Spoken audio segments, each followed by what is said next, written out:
स्वामी विवेकानंद कहते हैं कि अगर कोई व्यक्ति 12 वर्षों तक ब्रह्मचर्य का अभ्यास करे तो वो अद्भुत शक्ति को प्राप्त कर सकता है। उनका कहना है कि अगर कोई व्यक्ति 12 वर्षों तक ब्रह्मचर्य का पालन कर ले तो वह व्यक्ति श्रुतिधर तथा स्मृतिधर बन जाता है। श्रुतिधर का मतलब होता है कि एक ऐसा व्यक्ति जो केवल एक बार सुनता है और उसे सब कुछ समझ में आ जाता है, और स्मृतिधर का मतलब होता है कि एक ऐसा व्यक्ति जो एक बार चीज़ों को याद कर लेता है वह उन्हें भूलता नहीं है। वे कहते हैं कि ब्रह्मचर्य का पालन करने से मनुष्य की आध्यात्मिक शक्ति तथा मानसिक शक्ति बहुत ज़्यादा बढ़ जाती है। हमारे देश के अधिकतर लोग ब्रह्मचर्य का पालन नहीं करते हैं, इसकी वजह से ही हमारे देश की बुरी हालत है।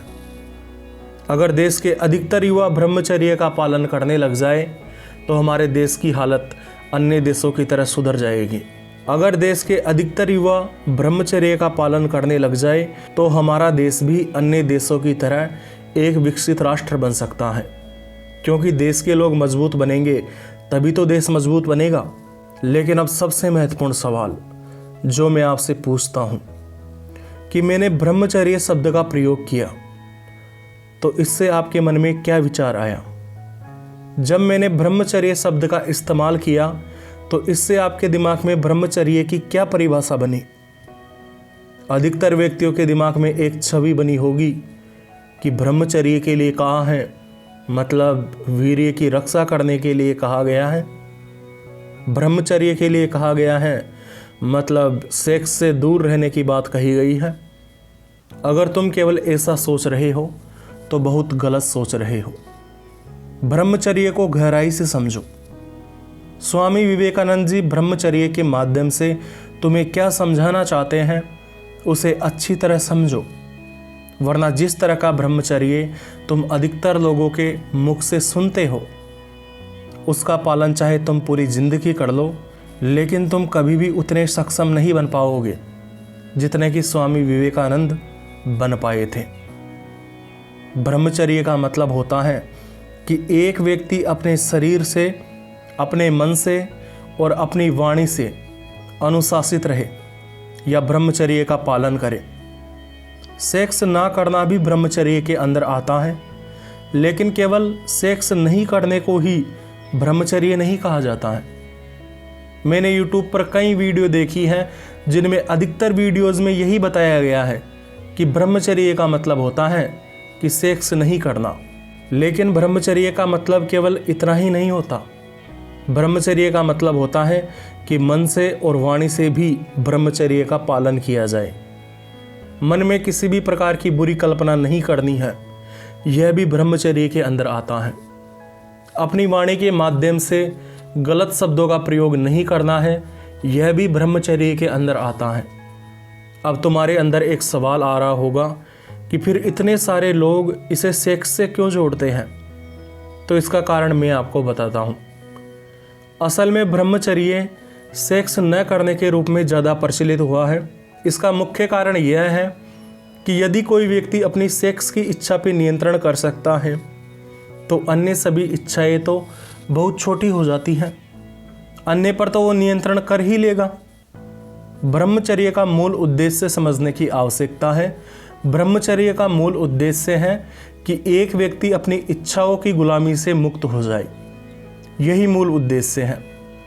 मतलब एक व्यक्ति जिसका सेक्स करने का मन किया लेकिन इसके बावजूद भी वह सेक्स ना करे, बल्कि उसकी जगह पे अपनी ऊर्जा का प्रयोग अपने लक्ष्य को प्राप्त करने में करे, अपने जीवन के उद्देश्य को पूरा करने में करे। एक व्यक्ति जिसका कुछ भी खाने का मन हुआ वह स्वाद के हिसाब से ऐसी चीज़ों का सेवन न करे जिससे उसके शरीर को नुकसान पहुंचता है, बल्कि ऐसी चीज़ों का सेवन करे जिससे उसका स्वास्थ्य अच्छा रहे और वह अपने लक्ष्य की प्राप्ति के लिए आवश्यक ऊर्जा ग्रहण कर सके।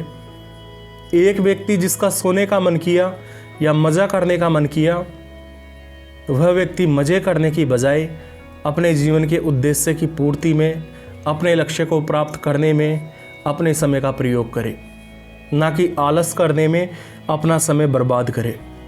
यह होता है ब्रह्मचर्य का असली मतलब। अब मैं तुम्हें बताता हूँ कि ब्रह्मचर्य इतना शक्तिशाली क्यों होता है। तो इसका कारण मैं आपको बताना चाहूँगा। जैसे सूर्य के प्रकाश की किरणें किसी एक बिंदु पे केंद्रित हो जाती हैं तो वो किरणें वहाँ गर्मी पैदा करके उस चीज़ को जला देती हैं। ठीक उसी प्रकार यदि मनुष्य अपनी सारी शक्तियों को केंद्रित करके एक लक्ष्य पे लगा देता है तो वह उसे हर हाल में पूरा कर देता है। ब्रह्मचर्य एक साधन है जिसके माध्यम से हम हमारी विभिन्न ऊर्जाओं को एक बिंदु पे केंद्रित करते हैं, एक लक्ष्य पे केंद्रित करते हैं। जैसे सूर्य से प्रकाश आता है और हम लेंस की मदद से सभी किरणों को केंद्रित करते हैं, ठीक उसी प्रकार ब्रह्मचर्य उस लेंस की तरह है जो हमारी शक्तियों को किसी एक चीज़ पे केंद्रित करता है। एक मनुष्य कई इच्छाएं करता है, इस वजह से वह अपनी शक्ति का प्रयोग अलग अलग इच्छाओं की पूर्ति करने में लगा देता है। वह कभी अपनी शक्ति का प्रयोग मज़े करने में, या कभी अपनी शक्ति का प्रयोग छोटे मोटे सुखों को भोगने में, या कभी अपनी शक्ति का प्रयोग अन्य इच्छाओं को पूरा करने में लगा देता है।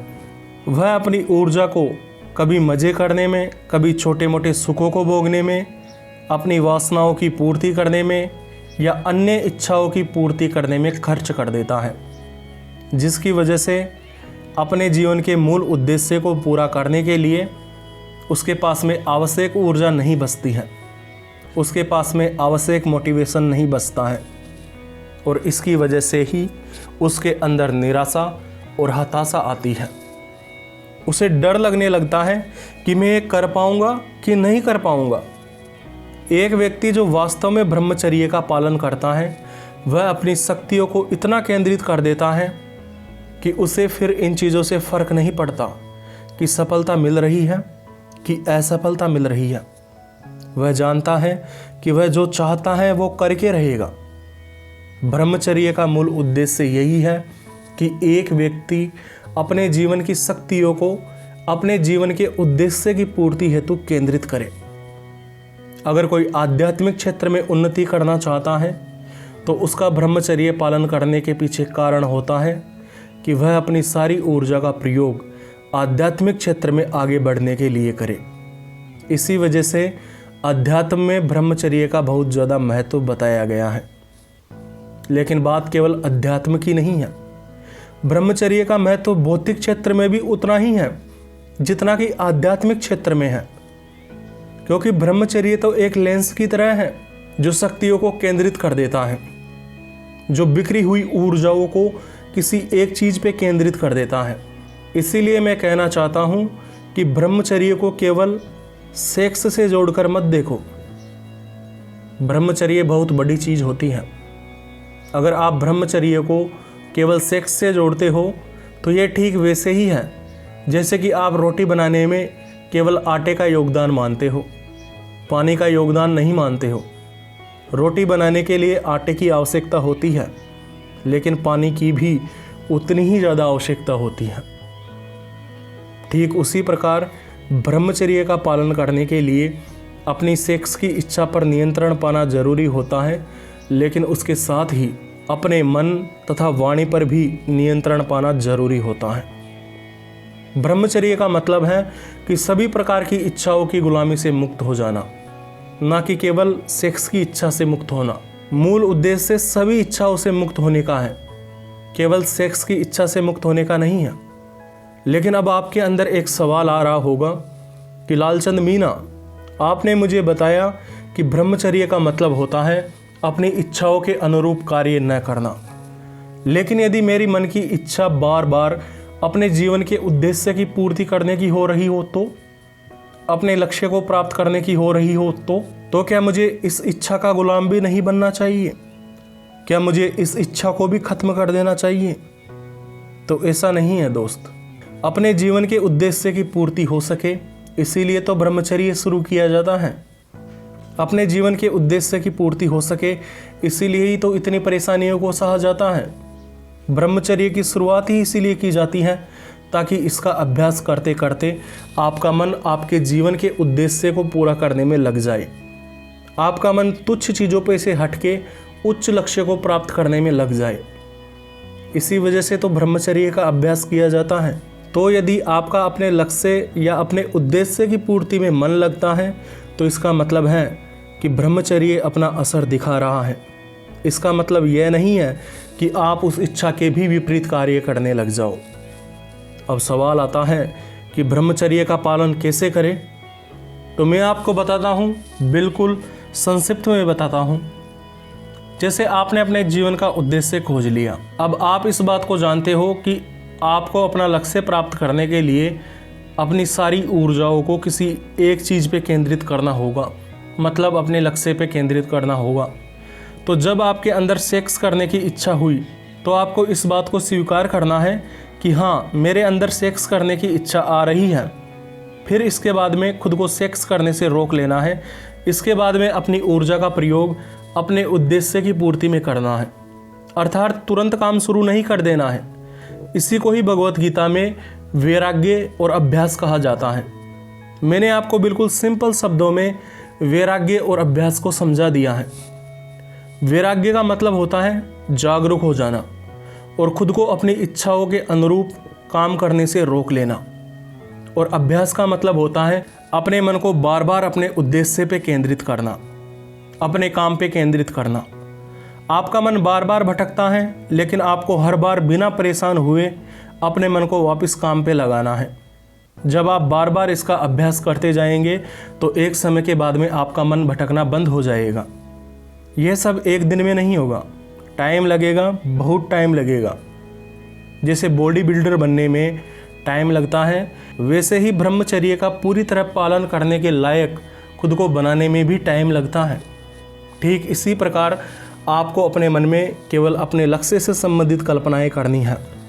मज़े करने के लिए कल्पना नहीं करनी है, और कल्पनाएं केवल वही करनी है जो आपको आपका लक्ष्य प्राप्त करने में आपकी मदद करे। ऐसी कल्पनाओं को पूरी तरह अपने दिमाग से हटा देना है जो आपको आपके लक्ष्य से भटका सकती है। ठीक उसी प्रकार आपको ऐसी वाणी का प्रयोग करना है जिसमें कोई भी अश्लील या मन को भड़काने वाले शब्द ना हो, और ना ही ऐसी वाणी का प्रयोग करना है जिससे आप किसी भी प्रकार से अपने लक्ष्य से हल्का सा भी भटक सकते हैं। लेकिन अब आपके अंदर एक सवाल यह भी आ रहा होगा कि कई व्यक्ति होते हैं, वे अपने मन में बुरी कल्पनाएं सोचने का प्रयास नहीं करते हैं, लेकिन इसके बावजूद भी उनके दिमाग में बुरी कल्पनाएं आती रहती हैं। तो इस स्थिति में वे लोग क्या करें?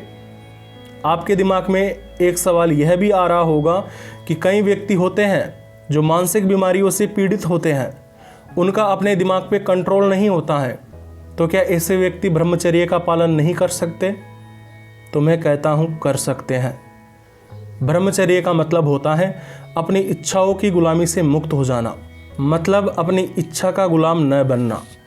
अगर कोई व्यक्ति है जिसके दिमाग में फालतू विचार आते रहते हैं जबकि वह इन सब विचारों को सोचना नहीं चाहता है, तो आपका काम उन विचारों को रोकने का नहीं है। आपका काम बस इतना है कि आप उन विचारों को स्वीकार करें और उसके बाद में आप उन विचारों में मज़ा ना लें, उनमें रस खोजने का प्रयास ना करें। आपका काम सिर्फ इतना है कि आप उन विचारों पे कोई भी प्रतिक्रिया व्यक्त ना करें।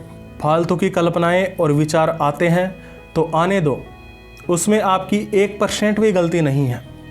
लेकिन यदि आप उन विचारों पर, उन कल्पनाओं पर अपनी प्रतिक्रिया व्यक्त करते हो, जैसे कि आप उन विचारों को सोचने लग जाते हो या उन विचारों को सही गलत साबित करने में लग जाते हो या उन कल्पनाओं में मज़ा ढूंढने की कोशिश करने में लग जाते हो, तो ये आपकी गलती है। विचार और कल्पनाएं आने से तुम्हारा ब्रह्मचर्य नहीं टूटेगा। यदि हम सेक्स की इच्छा को कई दिनों तक नियंत्रित करने का प्रयास करेंगे तो एक स्थिति ऐसी आएगी कि हमारा वीर्य स्वतः ही निकल जाएगा। तो क्या वह ब्रह्मचर्य का उल्लंघन होगा? देखो, यहाँ भी वही स्थिति है। यदि वीर्य आपकी मर्जी से, आपकी इच्छा से निकलता है तो ब्रह्मचर्य का उल्लंघन होगा, क्योंकि आप अपनी इच्छा के गुलाम बन गए, इस वजह से वीर्य निकल गया। लेकिन यदि वीर्य आपकी मर्जी के बिना निकलता है, जैसे किसी को स्वपन दोष की बीमारी होती है तो उसका स्वतः ही निकल जाता है, तो इसमें उसका दोष नहीं है और ना ही इससे उसके ब्रह्मचर्य पे कोई असर पड़ेगा, क्योंकि वह उसकी मर्जी से नहीं हुआ है। लेकिन यदि वीर्य के निकलने का कारण यह रहा है कि कोई व्यक्ति कहीं ना कहीं अपनी कल्पनाओं में अश्लील विचारों को स्थान दे रहा है, उनमें मज़ा ढूंढने का प्रयास कर रहा है, तो उसका ब्रह्मचर्य टूट जाएगा। ब्रह्मचर्य को वीर्य शब्द से जोड़ के देखा जाता है, लेकिन मुख्य चीज़ वीर्य को बचाना नहीं होता, बल्कि मुख्य चीज़ अपनी इच्छाओं पर नियंत्रण पाना होता है। अब तो पता नहीं लोगों ने यूट्यूब पे ट्रेंड ही चला दिया है कि ब्रह्मचर्य मतलब वीर्य की रक्षा, जबकि कोई भी ज्ञानी व्यक्ति या समझदार व्यक्ति इस बात का समर्थन नहीं करेगा। मैंने स्वामी विवेकानंद को जितना पढ़ा है उस हिसाब से मैं 100% विश्वास के साथ मैं कह सकता हूँ कि अगर आज स्वामी विवेकानंद जिंदा होते तो वे आपको ब्रह्मचर्य का मतलब केवल वीर्य को बचाना नहीं बताते, बल्कि वे आपसे कहते कि अपनी इच्छाओं पर नियंत्रण पाओ, वही मुख्य चीज़ है। वीर्य एक पदार्थ है, जैसे कि हमारे शरीर से मलमूत्र और पसीना निकलता है, ठीक उसी प्रकार से वीर्य भी निकल जाता है। इसमें कोई भी शर्म की बात नहीं है, और ना ही वीर्य के अपने आप निकल जाने से ब्रह्मचर्य का उल्लंघन होता है। लेकिन यदि आप अपनी इच्छा के गुलाम बनकर अपने वीर्य को निकालते हो तो आपके ब्रह्मचर्य का उल्लंघन हो जाएगा। मैं स्वामी विवेकानंद की एक किताब पढ़ रहा था, उसमें स्वामी विवेकानंद ने लिखा था कि काम इच्छा का दमन करने से सर्वोच्च लाभ प्राप्त होता है, अर्थात सेक्स की इच्छा दबाने से बहुत ज़्यादा लाभ प्राप्त होता है। लेकिन ये बात सच नहीं है, और ना ही स्वामी विवेकानंद ऐसा कहना चाहते हैं, और ना ही ये हकीकत है। भले ही स्वामी विवेकानंद ने इन शब्दों का प्रयोग किया है, लेकिन इन शब्दों का मतलब यह नहीं है कि आप अपनी सेक्स की ऊर्जा को दबाते रहो, क्योंकि यदि आप इसे दबाते रहोगे तो वह इकट्ठी होकर किसी न किसी दिन बम की तरह फूटेगी। आप सेक्स की ऊर्जा को ज़्यादा समय तक दबा नहीं सकते, यह किसी न किसी रूप में बाहर जरूर निकलेगी। हो सकता है यह आपके पागलपन के रूप में बाहर निकले, हो सकता है यह आपकी किसी शारीरिक समस्या के रूप में बाहर निकले, यह हो सकता है कि यह आपकी मौत के रूप में बाहर निकले। तो करना क्या है? करना यह है कि उस ऊर्जा का प्रयोग अपने लक्ष्य को प्राप्त करने में करना है, अपने उद्देश्य को प्राप्त करने में करना है। अब सवाल आता है कि सेक्स की ऊर्जा को अपने लक्ष्य प्राप्ति की ऊर्जा में कन्वर्ट कैसे किया जाता है? तो ये बहुत ही ज़्यादा सिंपल है। जब भी सेक्स करने का मन हो, तुरंत अपने काम को करने में लग जाओ। बार बार अपना ध्यान अपने काम पे लाने का प्रयास करो। ध्यान बार बार भटकेगा, बार बार उसे अपने काम पे लाने का प्रयास करो, मतलब वैराग्य और अभ्यास का प्रयास करो, जैसा कि भगवत गीता में बताया गया है। अब आप ऐसा करेंगे तो कुछ समय के बाद में आपकी सेक्स करने की इच्छा कम होने लग जाएगी।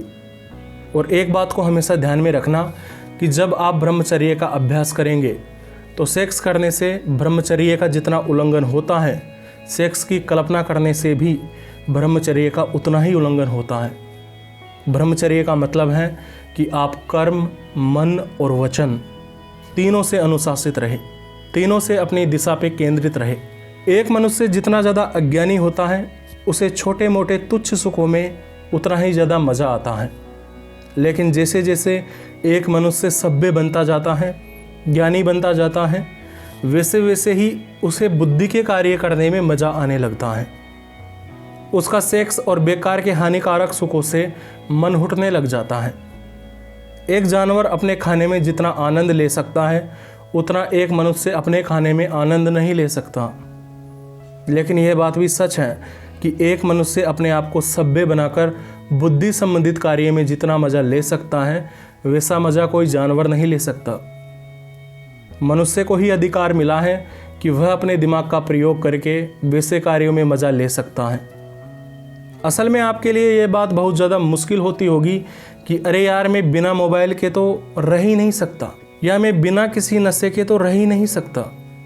लेकिन जैसे जैसे आप सभ्य बनते जाओगे, ब्रह्मचर्य का पालन करते जाओगे, एक टाइम ऐसा आएगा कि आपको इन सब चीज़ों में मज़ा आना बंद हो जाएगा और आपको अपने जीवन की उद्देश्य की प्राप्ति करने में मज़ा आएगा। और फिर आपको समझ में आने लग जाएगा कि आप किन बेकार चीज़ों में पड़े हुए थे। एक व्यक्ति को मज़ा किस चीज़ में आता है, इसका निर्धारण उसके माहौल से हो जाता है या उसकी शिक्षा से हो जाता है। तो ऐसा नहीं है कि केवल जो कार्य आपको आज मज़ेदार दिखते हैं वही मज़े के साधन हैं। असल में अच्छे कार्य करके भी मज़े लिए जा सकते हैं। इस बात को समझने की आवश्यकता है। यह बात आपको समझनी चाहिए, क्योंकि आप यह बात समझेंगे तभी आप अपने जीवन में वास्तविक रूप से सुखी बन पाएंगे। तो उम्मीद करता हूँ आप ब्रह्मचर्य का सही अर्थ समझ चुके होंगे। आप समझ चुके होंगे कि यह क्या होता है और क्या नहीं होता है। मुझे इतना ध्यान लगाकर सुनने के लिए आपका दिल से धन्यवाद।